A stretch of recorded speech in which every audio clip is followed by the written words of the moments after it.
everybody, this is Caroline Alizana, a graduate student of the Grok Train Mentoring Program.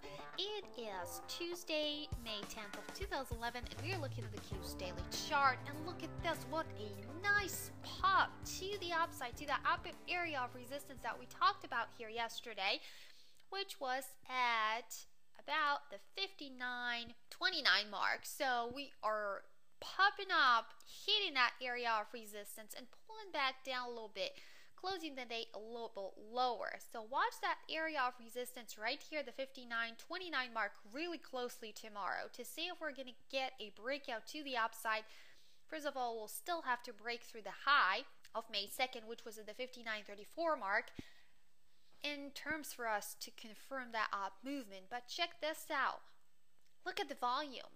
How small it is. It's still below the average, so we are going up on really slow and really low volume right here. So I'm not really convinced, but things can happen in here. So watch that area of resistance at 59.29 really carefully and really closely to tomorrow.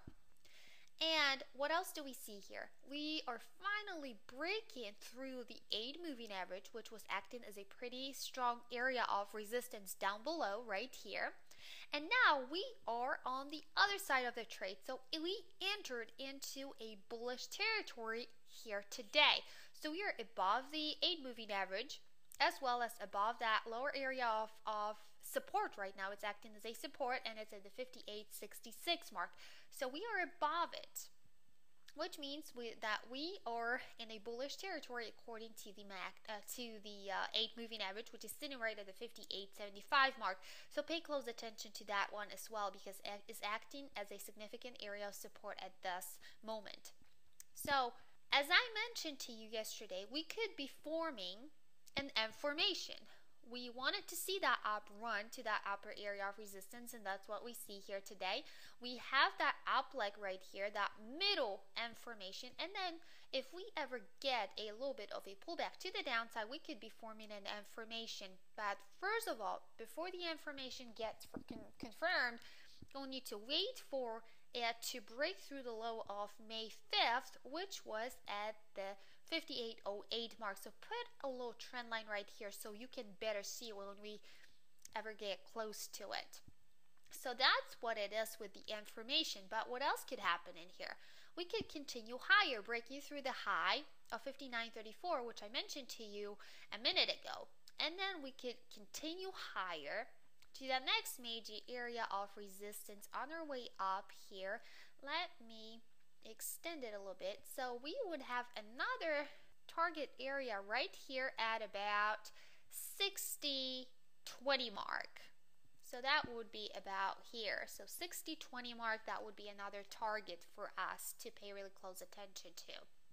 But if we didn't ever break through that high and through that upper area of resistance right here, which we are hitting today, we could pull back down again, breaking through the low of May 5th, which was at the 58.08 mark, and we could continue lower, breaking through the 57.90 mark, which is a significant area of support on our way down. And then if we ever break through that one and close below it, then we could continue down to that next major area of support right here at about 57.20 mark, which is a major cross point of 2 major areas of support right now at this point in time. Remember, as I talked to you about it yesterday, yeah, we're crossing over that red moving average, which is sitting right at the 57.19 mark, is crossing over that area of support down here at about the 57.20 mark. So pay close attention to that one, because it's a significant area of support. And then if we ever break through that one, we could continue lower to that next area of support down below at the 56.65 mark. So at least you have some scenarios here to watch. Okay, so now let's take a look at our good friend, the Magdi. What's happening with the Magdi? It's starting to rise a little bit. It's trying to, but it's still flat as I see it. We are getting a little tiny positive tick right here, which means that the Magdi is trying to rise here again, but it's still flat. It's not a significant move. So watch it really carefully to see if we're getting a pretty decent confirmation with everything we see on our chart. So charts don't lie, and remember that phrase. And keep an eye on the Magdi to see if it's confirming any move that we're getting on our chart. And also watch the volume bars to see if we're close to the average or even above the average, because everything above the average, it's considered high volume. So if we ever get above the average like we did here on the down day, it's considered high. So pay close attention to that as well. Alright, so have a wonderful day, and I'll talk to you again tomorrow.